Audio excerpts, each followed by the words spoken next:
أهلا وسهلا بكم وفيديو جديد عن موضوع أهم قوانين هتلر النازية التمييزية ضد غير الألمان عموما واليهود خصوصا. المفهوم: المقصود بهذه القوانين سلسلة تشريعات عبارة عن قوانين ومراسيم نازية. والنازية كما نعلم نازيسم هو الاسم المختصر للحزب الاشتراكي الوطني الألماني، والنازية تعبر عن حركة سياسية شمولية يمينية متطرفة. وكما نعلم أن أدولف هتلر هو زعيم ألمانيا النازية، وهو مستشار للرايخ في الفترة من عام 1933 حتى عام 1945 في العام الذي توفي فيه.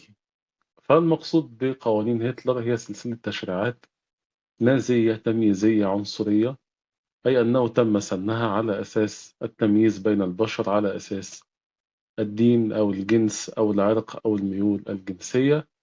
وقد صدرت هذه القوانين ضد غير الألمان وبخاصة اليهود. ومن أهم هذه القوانين تلك القوانين التي تسمى قوانين نورنبرغ، وهي سلسلة قوانين عنصرية صدرت في عام 1935 لتشكل معلم من معالم السياسات التشريعية المناهضة لليهود في ألمانيا. وهذه هي صفحة الجريدة الرسمية التي أعلنت عن تلك القوانين في 16 سبتمبر من عام 1935. وفي ذلك المقال سأحاول بإذن الله التعرض بإيجاز لموضوعات تلك القوانين مع تسليط الضوء قليلا على القوانين التي ناهضت اليهود في ألمانيا النازية. النطاق الزماني لتلك التشريعات: هذه التشريعات طبعا كما نعلم طبقت في الفترة من 15 سبتمبر من عام 1935، واستمر تطبيقها حتى وفاة هتلر في 30 من إبريل من عام 1945.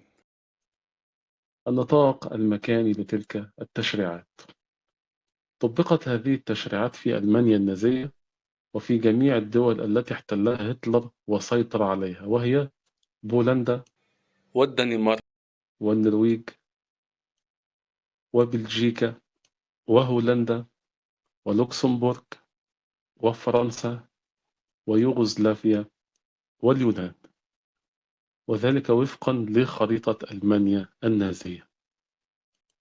التسلسل التاريخي والموضوعي لأهم التشريعات العنصرية النازية: صدرت هذه القوانين والقرارات خلال الفترة من عام 1933 حتى عام 1939، وبيانها كالآتي: قرار مفوض الصحة في مدينة برلين الصادر في 31 مارس من عام 1933 بحرمان الأطباء اليهود من الخدمات الخيرية في المدينة.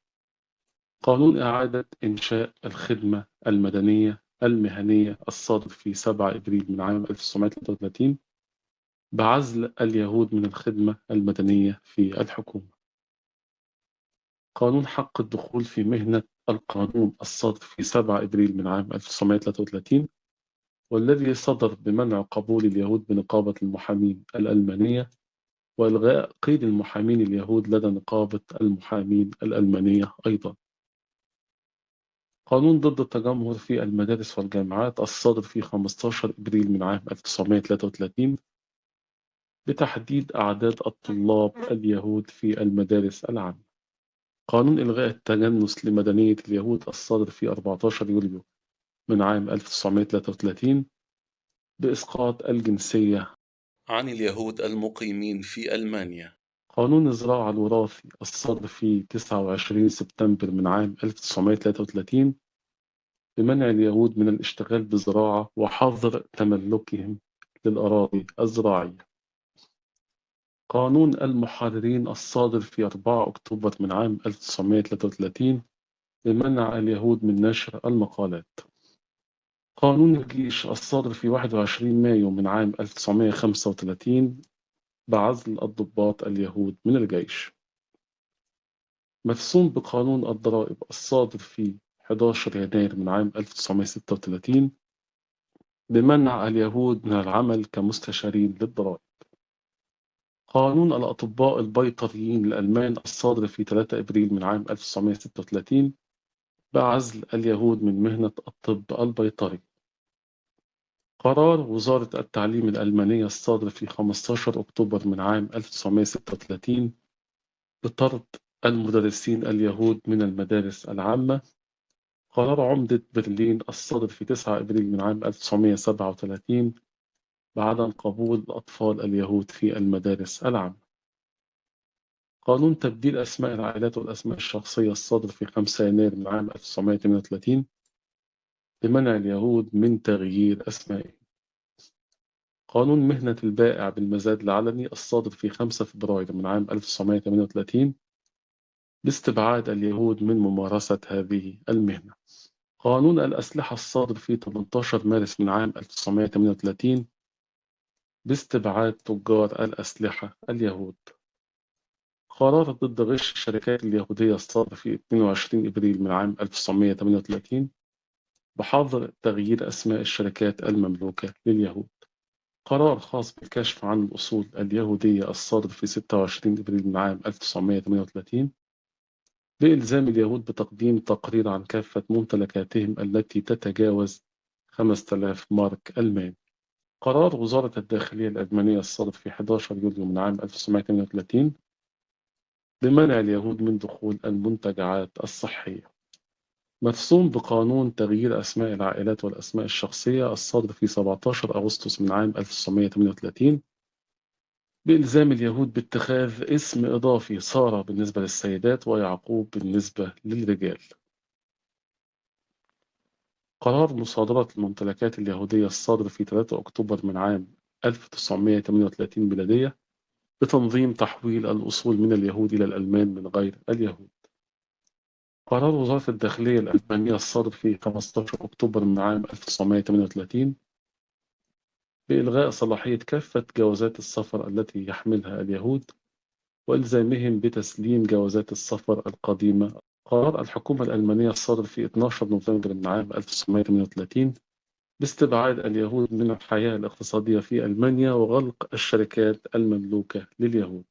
قرار وزارة التعليم الألمانية الصادر في 15 نوفمبر من عام 1938 بطرد جميع الأطفال اليهود من المدارس العامة.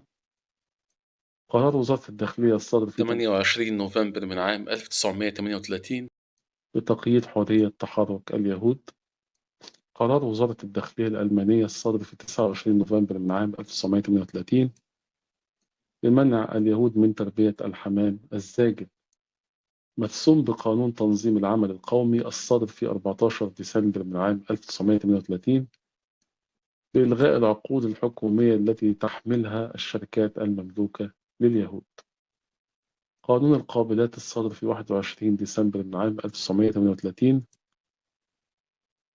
بحظر هذه المهنة على نساء اليهود. قانون خاص صادر في 21 فبراير من عام 1939 بتسليم المعادن والأحجار الثمينة التي يملكها اليهود.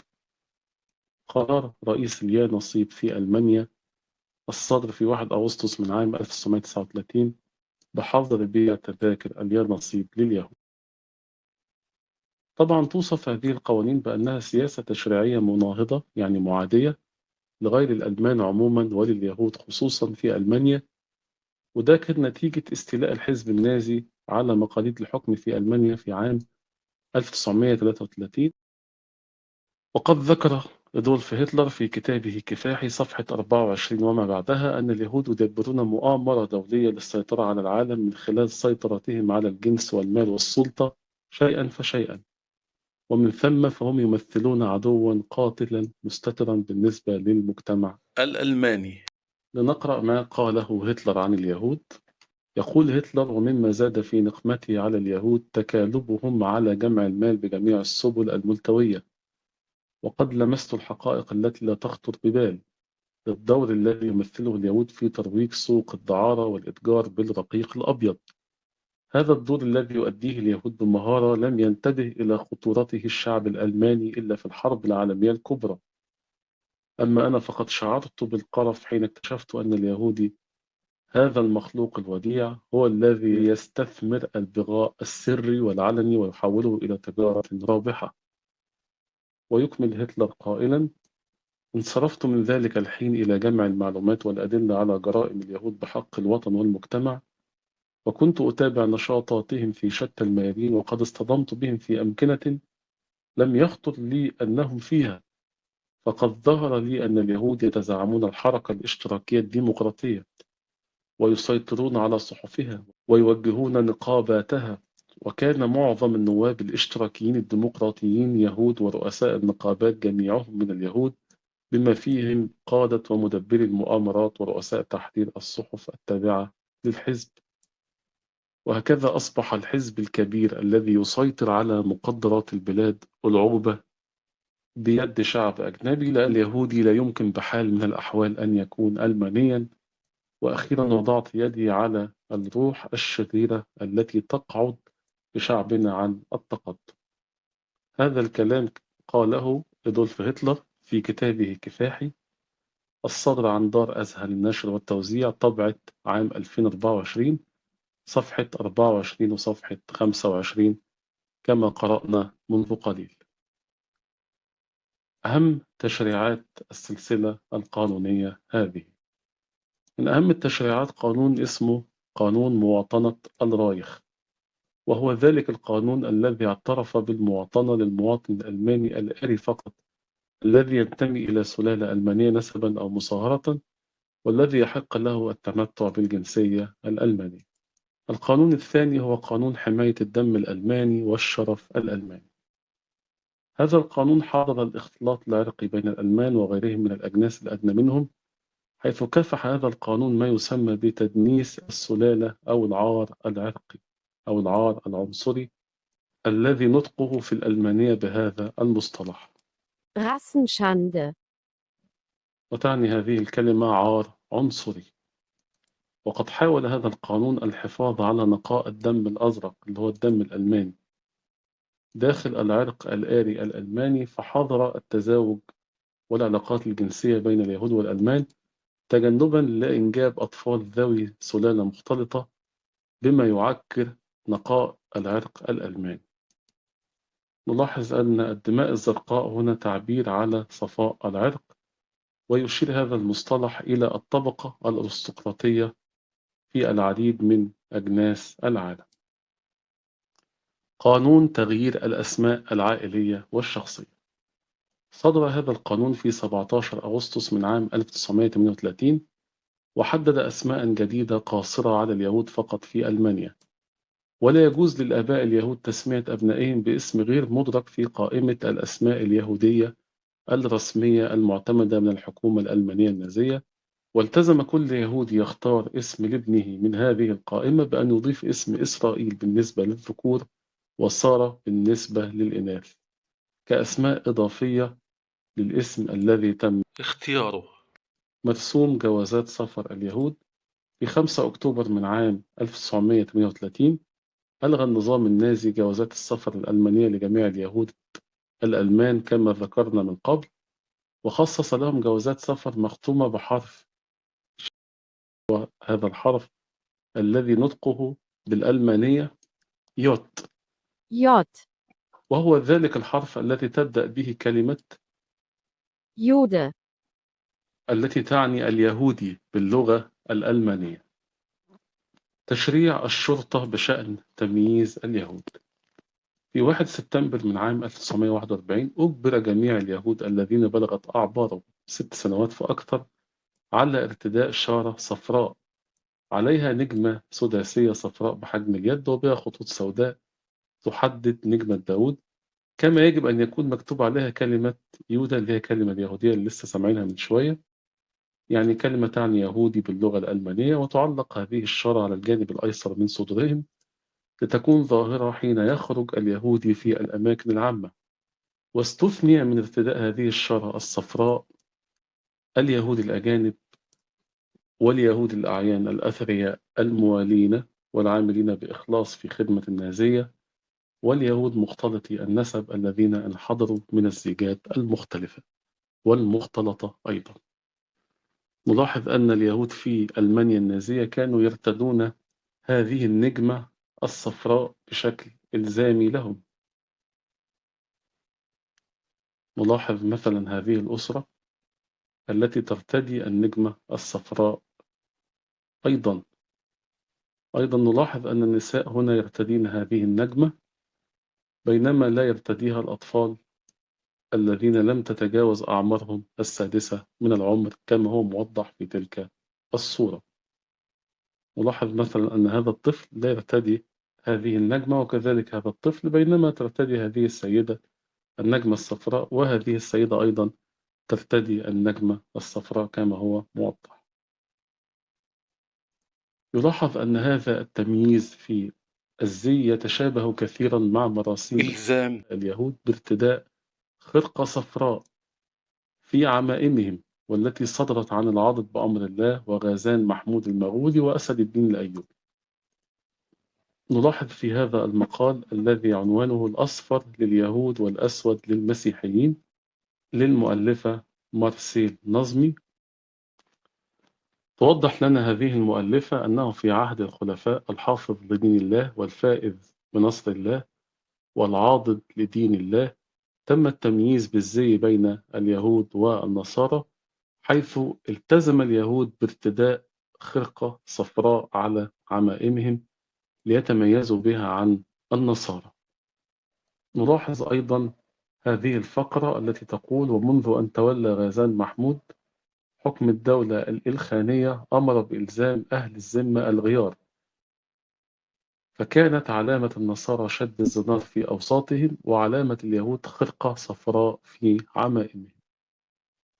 هذا الكلام مذكور في الصفحة رقم 128 من كتاب الدور السياسي والحضاري للنساء خلال العصر الإسلامي، تأليف الأستاذ الدكتور إبراهيم محمد علي مرجونة والأستاذ الدكتور تيسير محمد شادي، طبعة دار التعليم الجامعي بالإسكندرية. وفي مقال الأنبا إرميا الذي عنوانه البابا مرقس بن زرعة، يحدثنا هذا الأنبا عن علاقة أسد الدين بالمسيحيين واليهود، والذي ألزم هو الآخر اليهود بارتداء خرقة صفراء في عمائمه، كما فرض الملك الإنجليزي إدوارد الأول على اليهود ارتداء شارات صفراء أيضا. في مقال منشور على موقع BBC نيوز عربي نلاحظ ذلك المقال الذي عنوانه تعرف على أول دولة أوروبية طردت اليهود وجعلتهم يرتدون شارات خاصة. نلاحظ في هذا المقال ذلك النص: كما فرض الملك إدوارد الأول على اليهود ارتداء شارات صفراء. وكانت إنجلترا هي أول بلد يجبر اليهود على ارتداء شارات صفراء، وهو الإجراء الذي قلده النازيون في القرن العشرين. أيضا فرض ملك فرنسا لويس التاسع على اليهود ارتداء شارات صفراء هو الآخر. في ذلك المقال: الشارة الصفراء، لماذا أجبر لويس التاسع اليهود على ارتداء شارته؟ نلاحظ أن ملك فرنسا لويس التاسع أصدر قانونا بتغريم كل يهودي لا يضع الشعار الأصفر على ثيابه بغرامة قدرها 10 فرنكات فضية أو السجن، ليكون هذا الشعار شكلا مميزا لليهود عن غيره وتعريفا لليهود المقيمين في الدولة وهي دولة فرنسا في ذلك الوقت. ونلاحظ أن هذا القرار يتشابه مع ما طبقته الحكومة الألمانية النازية في عام 1938، حيث تميز الشارة الصفراء اليهودي عن المسيحي كما ذكرنا. ويستعمل اليهود هذه الشارة للتعبير عن زمن اضطهادهم في أوروبا والعصور الوسطى وفي عهد هتلر. والبعض يربط دلالة اللون الأصفر بلون البقرة التي يقال أن نبي الله موسى أمر قومه بذبحها كما ورد في القرآن الكريم. ويلاحظ أن ارتداء الشارة الصفراء أمر مستفز جدا لليهود في العصر الحالي، حيث يذكرهم ذلك الأمر بتاريخ اضطهادهم عبر العصور، وهو ما يعتبرونه هم شكل من أشكال عدم التعاطف معهم والكراهية والتمييز العنصري ضدهم. وهو ما يعبرون عنه بمعاداة السامية. على مقال BBC عربي نلاحظ المقال الذي عنوانه دعوات في ألمانيا لمنع المتظاهرين ضد إجراءات الإغلاق من ارتداء شارة نجمة داوود الصفراء. هذه النجمة هي النجمة التي تستفزهم. وطبعا من يرفضون معاداة السامية يرفضون أيضا استخدام هذه الإشارة أو هذه الشارة الصفراء لاستفزاز اليهود. نلاحظ أن اليهود عندما ينزعجون من شخص معين يتحدث معهم بخطاب عنصري أو يمارس معهم فعل يدل على التمييز العنصري، يتهمونه دائما بمعاداة السامية أو معاداة اليهود، على أساس أن هذا الشخص يميز بين اليهود وغيرهم من البشر على أساس الدين، فيكون بذلك هذا الشخص شخصا ضد السامية، وشخص أيضا عنصري يخالف حقوق الإنسان التي تجعل الناس سواء دون التمييز بينهم على أساس الجنس أو الأصل أو العرق أو الدين أو النوع. نلاحظ أن مصطلح معاداة السامية له ترجمة باللغة الإنجليزية Anti-Semitism. أهم نتائج السياسة التشريعية لهذه القوانين. أول نتيجة هي الفصل الاجتماعي والقانوني بين الألمان اللي هم أصحاب الجنس الآري وغير الألمان أصحاب الجنس المتدني، وبخاصة اليهود في ألمانيا، حيث منع هذا القانون قيام علاقات جنسية أو زواج بين الألمان وغير الألمان، سواء كانوا يهود أو زنوج أو غجر أو معاقين أو شهود يهوى أو مثليين. كذلك منع تشغيل الخادمات الألمانيات في المنازل اليهودية، وفصل العاملين اليهود من العمل في قطاعي الخدمة المدنية القطاع الخاص الحر والخدمة المدنية القطاع العام الحكومي.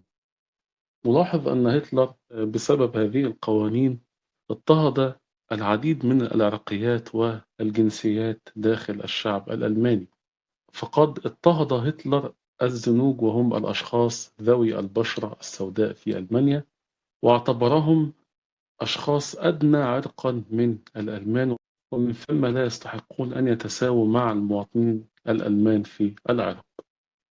أيضا اضطهد هتلر الغجر ودبر إبادات وتصفيات عرقية لهم، حتى أنه دبر محرقة أشبه بمحرقة اليهود لهؤلاء الغجر الذين كانوا يعيشون في ألمانيا، وصنفهم على أنهم أعداء للدولة النازية التي قامت على أساس العرق كما ذكرنا.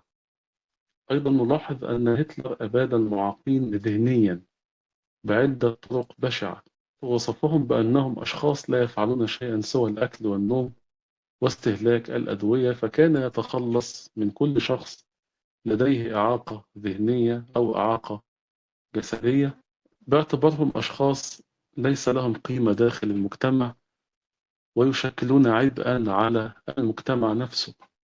وقد استخدم هتلر عدة برامج لإبادة المعاقين، من ضمنها غرف الغاز السام التي قتل داخلها آلاف المعاقين، وكذلك سبل القتل عن طريق تجويع المعاقين لفترات طويلة، كما كان يتخلص من الأطفال والمواليد الجدد المعاقين عن طريق إعطائهم جرعات قاتلة من المورفين. وهذا الملصق الألماني يعبر عن معاناة الشعب الألماني من حمل مسؤوليات الأشخاص المعاقين الذين يمثلون عالة على المجتمع الألماني في ذلك الوقت. وهذا هو الخطاب الذي صدر عن الفهرر إيدولف هتلر بوجوب التخلص من المعاقين وإبادتهم في ألمانيا، وهذا هو توقيع هتلر على ذلك الخطاب. أيضا اضطهد اليهود الطائفة المسيحية التي تدعى بشهود يهوه، قد أعدم منهم الكثير وعذب منهم الكثير أيضا، وقتل بعضهم في غرف الغاز كما حقنوا بمواد قاتلة. وذلك لأنهم التصقوا بتعاليم الكتاب المقدس التي تعارضت مع المطالب النازية في ذلك الوقت. هذه قائمة لبعض الأشخاص الذين أعدموا وكانوا ينتمون لطائفة شهود يهوه في ظل ألمانيا النازية. اضطهد هتلر المثليين أيضا وأودعهم في مصحات عقلية ومعسكرات اعتقال، كما أعدم منهم الكثيرين. من ضمن النتائج المترتبة على تلك القوانين حرق وتدمير الكتب غير الألمانية المعارضة للنازية في محارق الكتب النازية، أو ما يسمى بهولوكوست الكتب. النظام النازي قام بعمليات حرق للكتب الأدبية والعلمية والفنية القيمة التي اعتبرها النظام السياسي النازي في ذلك الوقت كتبا مناهضة للفكر الألماني النازي، وشن أكثر من حملة لحرق هذه الكتب. وهذه الصورة الأرشيفية توضح حرق آلاف الكتب في ميادين عمومية داخل ألمانيا النازية. طبعا أقيم الكتب تم حرقها بأيدي النازيين المجرمين كما نشاهد في تلك الصور. وهناك نصب تذكاري لمحرقة الكتب في عام 1933 في ساحة مدينة فرانكفورت في ألمانيا. وهناك مقال على موقع DW بعنوان هولوكوست الكتب عندما أحرقت أعمال أشهر الكتاب الألمان. نلاحظ أن هتلر كان يعتبر أن هذه الكتب غير ألمانية، لا تعبر عن الفكر النازي وتناهض المبادئ والأفكار النازية. وقد استعان بالطلبة ثم جمع هذه الكتب والتخلص منها شيئا فشيئا. وقد شهد العديد من الكتاب على حرق أعمالهم، حتى أن أحد الكتاب في ألمانيا قال: كنت أقف أمام الجامعة بين طلبة يرتدون زي وحدة ويرفعون الأعلام ورأيت النيران وهي تلتهم كتبنا. طبعا كانت هذه سياسة من سياسات التجريف الفكري للشعب الألماني لكي تصبح ألمانيا النازية بلا شعراء وبلا أدباء وبلا علماء، حيث حرص النظام النازي على تجريد ألمانيا من شتى أنواع العلوم والآداب والفنون. أيضا من ضمن النتائج التي ترتبت على هذه القوانين تجريد غير الألمان وبخاصة اليهود من حقوق المواطنة ومصادرة حقوقهم المدنية والسياسية واعتبارهم عنصر أجنبي دخيل على ألمانيا. نلاحظ أن الحقوق المدنية والسياسية هي فئة من الحقوق التي تحمي حريات الأفراد من التعدي عليها من قبل الحكومات والمنظمات الاجتماعية، بما يضمن قدرة الفرد على المشاركة في شتى نواحي الحياة المدنية والسياسية داخل المجتمع دون تمييز أو اضطهاد. وقد تم عزل غير الألمان وبخاصة اليهود جسديا عن زملائهم الألمان، كما منعوا من دخول المناطق الآرية، وهي المناطق التي يسمح بدخولها فقط لمن يحمل الجنسية الألمانية كما ذكرنا. كما منع غير الألمان من دخول جميع المدارس والجامعات ودور السينما والمسارح والمنشآت الرياضية، ومنع الأطباء اليهود من معالجة المرضى الآريين. أيضا ترتب على هذه القوانين اعتقال واغتيال غير الألمان وبخاصة اليهود المعارضين للسياسات النازية. ترتب على هذه القوانين أيضا التطهير العرقي في ألمانيا، حيث حرص النازيون على تكوين الشعب الألماني على أساس العرق، فبدأوا بترحيل العناصر الغير ألمانية وبخاصة اليهود من المجتمع بشكل غير مباشر عن طريق التضييق عليهم ومصادرة أملاكهم، أو مباشر عن طريق اعتقالهم واحتجازهم وإرهابهم وتجويعهم وتعطيشهم وإخفائهم قسريا وترحيلهم إجباريا والإبادة الجماعية لهم. على سبيل المثال حرق اليهود في محارق الهولوكوست عن طريق حشد طوابير منهم كانت تسمى طوابير الموت. نلاحظ أن الهولوكوست مصطلح يعني الإبادة النازية لليهود، وهي إبادة جماعية وقعت خلال الحرب العالمية الثانية، وقتل فيها ما يقرب من 6 مليون يهودي على يد ألمانيا النازية، وهي أفران خصصت لحرق البشر داخلها، حيث كان البشر يساقون إليها في صورة طوابير تسمى طوابير الموت. وطبعا لهذه المحرقة عشرات الصور على موقع جوجل، ومنها طبعا صور محذوفة لبشاعة وصعوبة ما في تلك المحرقة من مناظر غير إنسانية.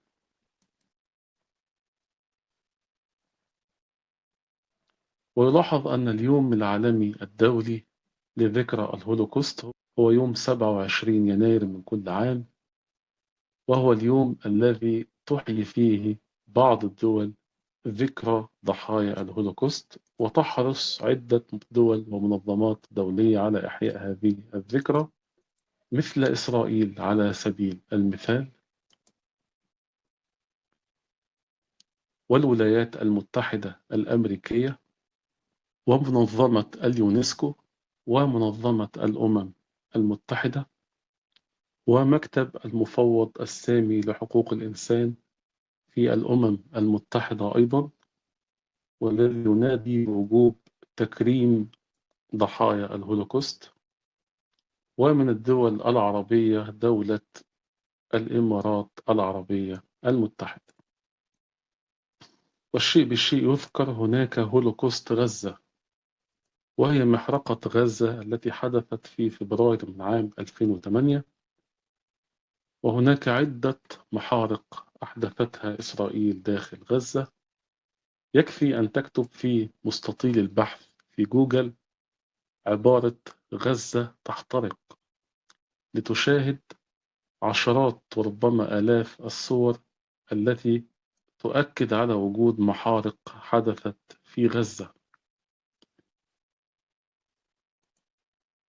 ربما فاقت هذه المحارق التي أعدم فيها هتلر اليهود.